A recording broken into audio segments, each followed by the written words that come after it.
Izin, kemarin kan sempat ramai di media sosial ya Pak yang di-upload Bang Jack soal Hercules gitu Pak, yang menantang Pak Dir sampai akhirnya dia minta maaf. Izin tanggapannya Pak Dir. Terima kasih.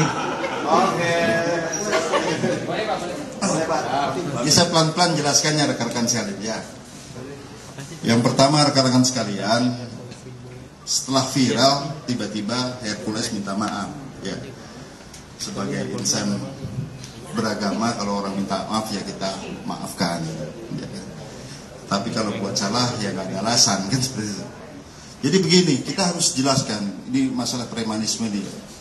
Dasarnya kita melakukan penindakan terhadap premanisme itu yang pertama adalah keresahan masyarakat. Itu ada yang namanya fenomena silent sound, suara-suara diam. Kadang-kadang mereka ini ya, korban-korban ini menjadi korban cuma takut untuk melaporkan. Itu dari dulu seperti itu. Dan ini fenomena ini kita temukan juga di daerah-daerah. Kadang-kadang dia mencabut laporannya karena diintimidasi. Inilah ciri khas daripada aksi premanisme ini ya. Ini menciptakan namanya fear of crime, keresahan. Ini memang spesifik untuk premanisme. Dan kemudian untuk kasus Hercules ini perlu kami ralat ya. Dia bukan 2 kali sudah ditangkap oleh tim kami, salah ya. Sudah 3 kali. Ya, pertama kasus melawan petugas, di mana saat itu tahun 2013 ditangkap di Jakarta Barat. Kita bagi tugas saat itu Polres Jakarta Barat melakukan penyidikan kasus pemerasan, kemudian Polda Metro Jaya melawan petugas. Jadi kalau dulu masih ingat, keluar tahanan kita tangkap lagi. Nah, tahun 2018 kita tangkap lagi kasus pemerasan dan pendudukan lahan.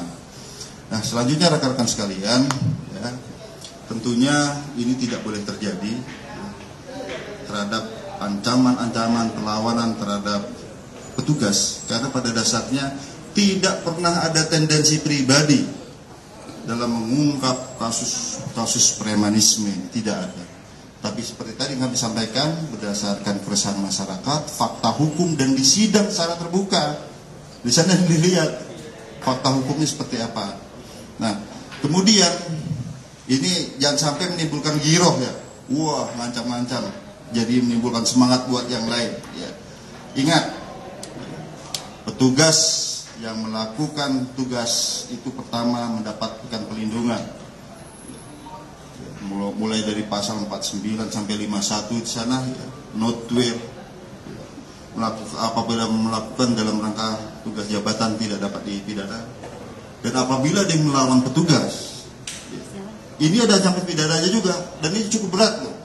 Jadi jangan sampai menjadi giroh nih, semangat tuh jangan polisi apabila menangkap, tidak. Semakin melawan semakin kita tabrak, gitu, nggak ada cerita. Intinya negara tidak boleh kalah dengan aksi premanisme. Tidak boleh ada kelompok tertentu apapun itu yang bergerak di atas hukum. Apabila yang mereka menghambat atau melawan petugas dalam melaksanakan tugasnya, semakin melawan semakin kita tabrak, itu tidak ada cerita. Tidak boleh aparat takut terhadap ancaman-ancaman. Nah sekarang kalau misalnya polisinya takut, gimana mereka ngancam masyarakat? Ya selama ini ada namanya fenomena silent sound itu. Benar ini terjadi di lapangan. Kadang-kadang sudah lapor, dicabut laporannya, takut. Ini tidak boleh terjadi. Tidak boleh terjadi ada namanya fear of crime, keresahan masyarakat dan sebagainya. Cukup.